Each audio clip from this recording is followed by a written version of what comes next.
இந்த இடத்துல பாத்தீங்கன்னா எவனோட கேட்டுக்கு முன்னாடி ஒரு ஏஞ்சல் இருப்பாரு. அவர் கிளவுட் மேல உட்காந்து உள்ள போலாமா எவனுக்குள்ள போலாமா இல்லையான்ற தீர்ப்பை இவர் தான் சொல்லுவாரு. இப்படி இருக்க சமயத்துல அந்த இடத்துல ஒருத்தர் வராரு. சோ அவரு வந்து பாத்தீங்கன்னா உயிரெடுக்கும் போது நிறைய தப்புக்களை வந்து பண்ணிருப்பாரு. பட் அதுக்கப்புறமா நிறைய நல்லதே வந்து பண்ணிருப்பாரு. சோ அந்த கேஸ் ஃபைல வச்சுதான் வந்து பாத்தீங்கன்னா அவங்க நல்லது பண்ணாங்களா இல்லையான்னு சொல்லி பார்த்து அதுக்கேற்ற மாதிரி உள்ள அனுப்புவாங்க. பட் இந்த ஏஞ்சல் வந்து பாத்தீங்கன்னா அதெல்லாம் பார்க்காம சும்மா ஒரு ஃபிளிப் பண்ணிட்டு அப்படியே டெனிட் அப்படின்னு சொல்லிட்டு அதை அனுப்பிடுறாங்க. அது மட்டும் இல்லாம ரிமோட் கண்ட்ரோல் மூலமா இவருக்கு நிறையவே வந்து பாத்தீங்கன்னா கொடுமையும் வந்து பண்றாங்க. இப்படி இருக்க சமயத்துல ஒரு டோனட் சாப்பிட்டு இருக்கும்போது அப்படியே அவர் நெஞ்சில அடிச்சுக்குது. அப்படியே தள்ளும் போது பாத்தீங்கன்னா வெளியே வந்துருது. பட் இவர் கீழே அப்படியே விழுந்துட்டாரு.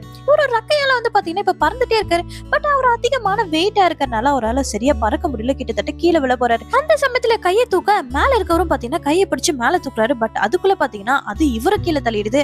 பட் மேல வரும்போது பாத்தீங்கன்னா இந்த டைம் அவருக்கு ரக்கெல்லாம் முளைச்சிருக்கு. அது மட்டும் இல்லாம ஹெவன் குள்ளே அவர் போயிடுறாரு. எப்படி இதெல்லாம் நடந்துச்சுன்னு யோசிச்சுட்டு இருக்க சமயத்துல இவரோட தலையில 2 கொம்பும் முளைச்சுது. அது மட்டும் இல்லாம இவரு வந்து பாத்தீங்கன்னா டெவிலா மாறிடுறாரு. சோ ஏஞ்சல் டெவில் அப்படின்றது அவங்களோட மனசை பொறுத்து தாங்க.